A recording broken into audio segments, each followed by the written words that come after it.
Our homes are flattened. Our buildings roofless. Our water pipes smashed and road infrastructure destroyed. The desolation is beyond imagination.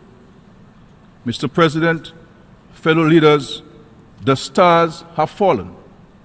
Eden is broken.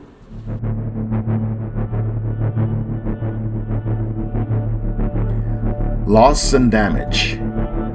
These words tell the story of climate change in the Caribbean. Rising sea levels, extreme flooding, and record-breaking hurricanes are some of the climate-induced events driving this narrative. While the whole world is now beginning to share in these devastating impacts and more, the climate suffering for small island states in the Caribbean has already hit critical levels. So the storms are now more intense and more frequent. What we have seen in the last 5 years is that we have been getting a number of Category 5 hurricanes. Dorian, being a standout one in the Bahamas, where the islands were decimated as a result of that. The 2017 hurricane season with Hurricane Irma, significant damage in the billions of dollars, in a number of countries.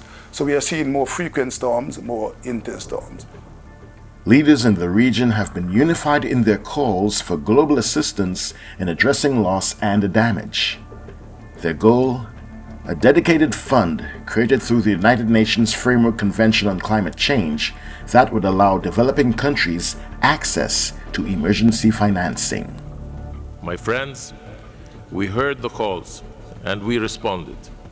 Today, here in Sharm el-Sheikh, we established the first ever dedicated fund for loss and damage, a fund that has been so long in the making. Since many Caribbean islands are classified as middle income, it is sometimes difficult for them to access emergency funding reserved for the world's poorest nations. But as small island states, they face a harsh reality. When you have a large storm system, you tend to find that the whole island might be blanketed, so that there's no escape, so a section of the island which can help the other part that is damaged. So the whole island is damaged. Unlike now, in the United States, if Florida gets damaged, then you're probably likely that the storm might not reach up to New York, or in some cases to Alabama or Pennsylvania. So the other states which are undamaged in the United States can help out those that have been affected, but usually in the small island states we don't have that.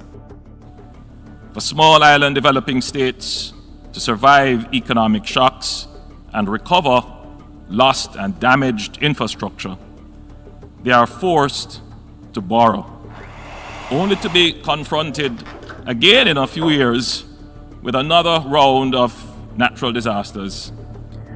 The situation is only going to get worse for Caribbean islands, as some of the world's largest emitters fall short of their targets to help limit global warming to 1.5 degrees Celsius above pre-industrial levels. Together, all the small island developing states of the world are responsible for less than 1% of global greenhouse gas emissions driving climate change, while the G20 bloc, a collection of 20 of the world's largest economies, are responsible for 80%. There's a hesitancy to see it as liability or reparations or damages, because then we get into accountability, liability, litigation, things like that. And, they don't want the floodgates to open. The fund as it is right now cannot do anything. There is no money in it. It needs to be operationalized. The fund must have certain guidelines. It must be very clear, what it's for, and it must be the disbursement mechanism and the way you are able to access the fund must be relatively easy. But if COP27 taught us anything, it is that there are reasons to be optimistic. Change can happen when least expected. There are those that are going forward further and faster than everyone else. These are examples that must be followed. There are those who just need a nudge into taking further action, to go beyond business as usual. There are others who need support so they are able to do the things they need to do for their countries and communities, specifically highly vulnerable nations. And then there are those who still refuse to act unless others do. They will not be allowed to slow down the collective process. Let's not let positioning block progress. All of us have to do everything we are capable of doing.